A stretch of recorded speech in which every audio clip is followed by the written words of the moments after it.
everybody hear me okay? Check. Good. All right. I talk loud, so I have to keep that in mind. So today I'm speaking about punk rock theology. What in the world could that be? Most people don't even know what punk rock really is. Most people attribute it to mohawks, Liberty Spikes, and really obnoxious music. But really the essence of punk is a DIY, a do-it-yourself perspective. And I think everybody in this room is quite familiar with the do-it-yourself perspective. We're probably UUs because we wanted to do it our own way. And that's what kind of drew me to the whole concept of punk. Also, it's some of the most articulate and thought-provoking lyrics. As, you know, who knew a band called Bad Religion could sound like that? Or have you thinking, or that of all genres, here you have like multiple like leaders of these bands are professors. The Descendants, Milo, he has his doctorate. The lead singer of The Offspring has applied for his doctorate for his study in HIV. And that's, I don't know, kind of a unique, I don't know of any country or any other genre that really has that amount of doctors. So you wonder, here is this genre of music that is loud and obnoxious, but also is full of thinkers, people who are questioning. And it reminds me a lot of the, in the Buddhist thinking, the koan. When a monk goes to search for nirvana, his teacher tasks him with a koan. And that is an infinite question. What is the sound of one hand clapping? And they may spend 10 years, they may spend 20 years, they may never get the answer to that question. And punk has kind of done that for me. I grew up in Mississippi, the son of a Church of Christ preacher. And my dad was really good about challenging, like when he was in the pulpit, he was making challenging questions.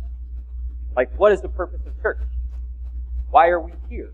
What are we doing this for? Are we just following routine? Or are we doing this for our own enlightenment? Are we edifying each other? What is the purpose?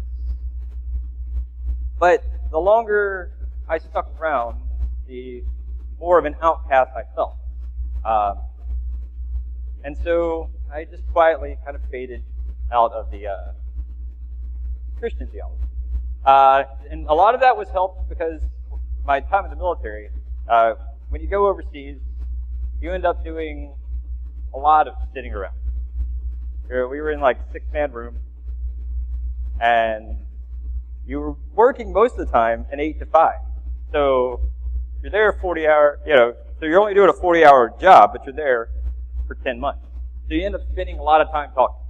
So you meet people of other faiths.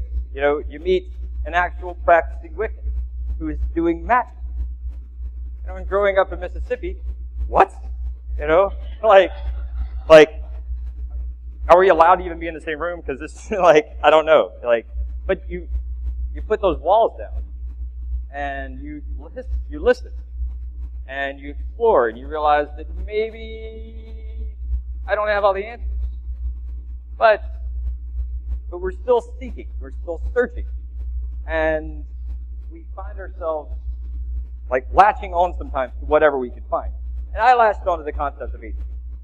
And I used it as a label, I used it as a shield, I used it as a way for people to just, kind of like when, they knock on your door. And if you listen, or if you feel uncomfortable about hearing what they have to say, all you have to do is say everything. They'll leave you alone. So it works great just to kind of end those conversations that you might have spent a good deal of time thinking about, and then you find somebody saying, well, if you just read this part, if you just heard this, you would get it. And if I had spent time already understanding these things, we were just wasting each other's time. So I would just go, I'm an atheist. They would think I was going to hell or the devil incarnate. It's kind of a win-win. Like, I was able to go on with my day. But the longer I used that term, the more I realized I was defining myself by what I was not. Not who I was. I was now what I was not. And I wasn't cool with that either. And, like, a fabulous facet of punk is you're fighting the system. But sometimes that system is your own. There's a movie called SLC Punk. It's got Matthew Lillard, and he's, like, in a flashback scene, he's got a mohawk that's probably 2 foot tall. I mean, it's awesome. And then later on throughout the movie, he's got his hair dyed blue. And he meets this girl who asks him, why are you wearing a costume? And of course he was like, I'm not wearing a costume. But he thought about it, and of course he was. So even you can actually be punk rock by resisting the concept of punk rock, and that is in and of itself punk rock. Does that make any sense? That's what's so beautiful about it to me. I have all these, there's all these thought-provoking lyrics, there's all these thought-provoking questions. You even have facets of, like, the punk scene, like straight edge. They are so against all of, like, modern things that, like, they don't do drugs.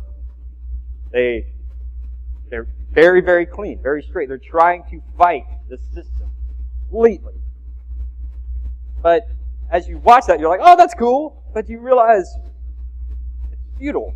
Because here is a system that we're feeling excluded from, when the great cosmic irony is, all we have to do is create our own. And there are people that will follow you. There are people who are already on that path, that they too felt like they were isolated. They too felt like they didn't belong. And now, you realize that, remember, you're an individual just like everybody else.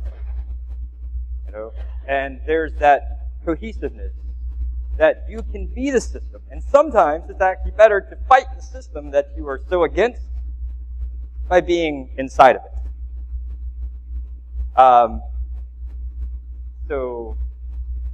Which is a big portion of why I took over the sexton position. I like to talk. I will talk and talk and talk and talk and talk and talk. And maybe talk a little more. It's gotten me out of trouble. When in doubt, don't shut up.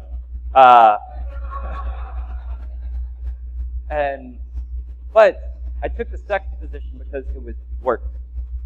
I was able to do. I was able to step out of my comfort zone of just talking and engaging in conversations and getting dialogue going. And just being able to go, here, this is what I've done. So my moments of meditation now are setting up chairs and tables. Going around and making sure that this is a place for all of us to feel welcome and comfortable. But it's a position of action. And just like with the koan, once the monk realizes